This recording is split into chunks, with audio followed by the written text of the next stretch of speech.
Yun, maghahanap tayo ng Hot Wheels ngayon.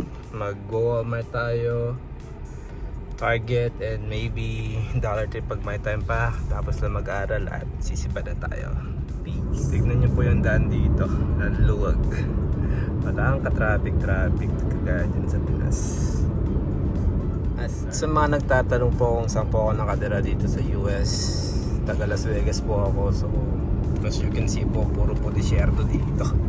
At mainit, sobrang init. Kaya dito po ako naghahanap sa Las Vegas. Madami din pong mga collectors dito. So pag day off lang po ako nakapaghan. Pero yan, kakarating lang natin sa Walmart. And grabe, sobrang init. 5 na ata ngayon, 5 PM na, pero taas pa din ng araw. So PKs, FKs, ano tayo guys, MKs. So wala na po natira. I think the best na mapipick up natin dito is yung Night Burners 5-pack. And meron din silang yung Silver Series na BMW full set pa yan.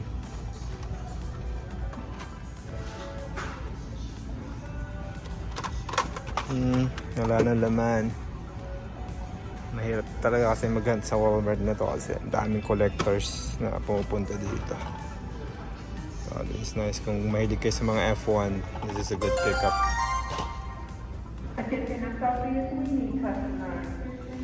Second location tayo ngayon, nasa Target tayo. O see kung lumabas na yung mga red edition na nasa NKs na yan.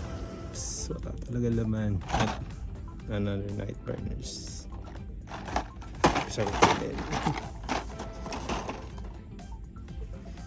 2 packs,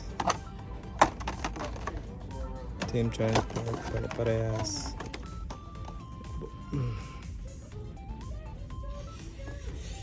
Dumpin, pero feeling ko lumang dumpin. So wala pa. Premium, this kakalabas na nito dito.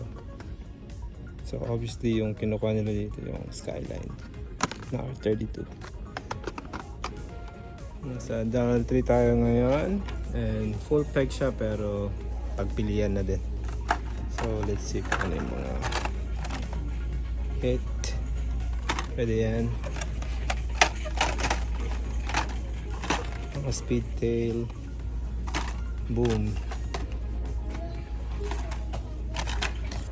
Boom, this is LKs.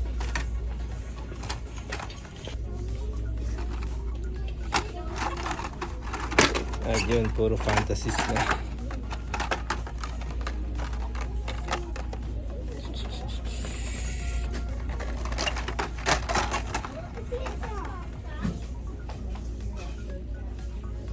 At second Walmart tayo, and damn, ito yung unang nakita. Night Burners na naman. Hindi natin siya kukunin. So old display po siya. As you could see, kalat-kalat na po. Okay. DKs. So yeah, pretty much old stuff.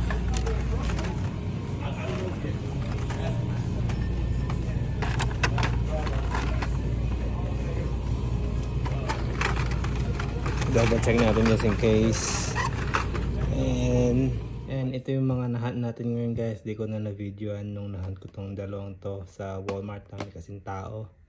And ito rin po yung tatlong to sa Walmart din. Peace!